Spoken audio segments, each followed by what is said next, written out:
Um exemplo de modelagem, tá? O modelo normalizado, eu sei que acho que deve estar meio pequenininho, mas vou tentar explicar aqui. O modelo normalizado está aqui. Por exemplo, isso aqui seria um e-commerce, né? Existem N maneiras de se modelar isso, mas essa aqui seria um exemplo. Eu tenho lá uma tabela que teria produto, e esse produto ele tem 3 atributos que todos os produtos têm: um ID, um preço e uma descrição, certo?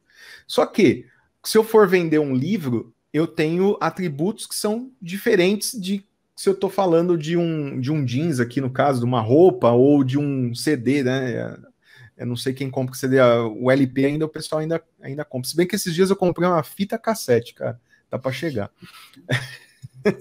E aí eles têm propriedades diferentes, né? Então você tem lá, no livro você vai ter o autor, o título e a data de publicação. No CD você vai ter o artista, o título, você pode ter uma tabelinha diferente ali relacionada com as músicas, né, daquele CD. A roupa, você vai ter o modelo, o tamanho, informações sobre cor, enfim, né? Como é que a gente faz isso no modelo agregado?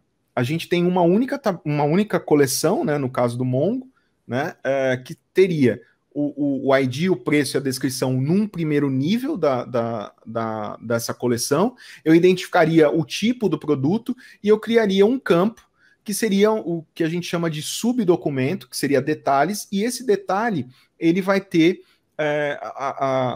os campos ou os atributos, né, de cada tipo de produto que eu estou vendendo, né?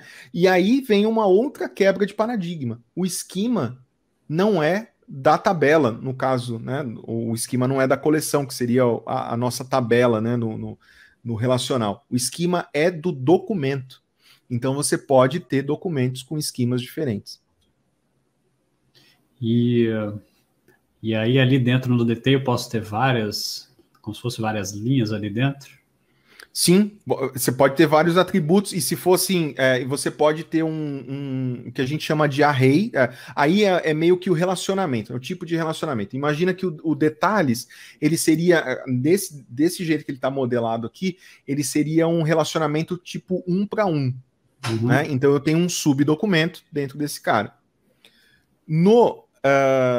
Se eu quisesse ter um relacionamento de 1 para muitos, né, 1 para N, eu trabalho com um array.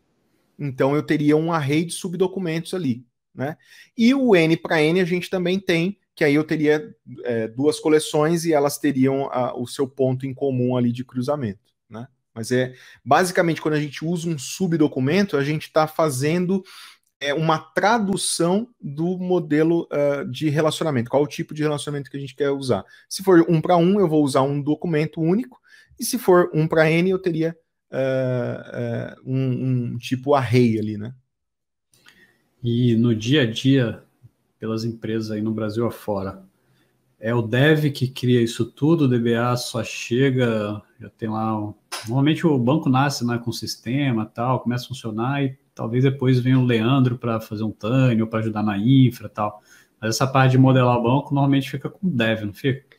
Sim, essa questão de modelagem, ela fica muito ligada ao dev, porque a gente modela diferente. A gente modela pensando em quais queries, em quais perguntas, né, eu vou ter que responder com aquele dado que está armazenado, né?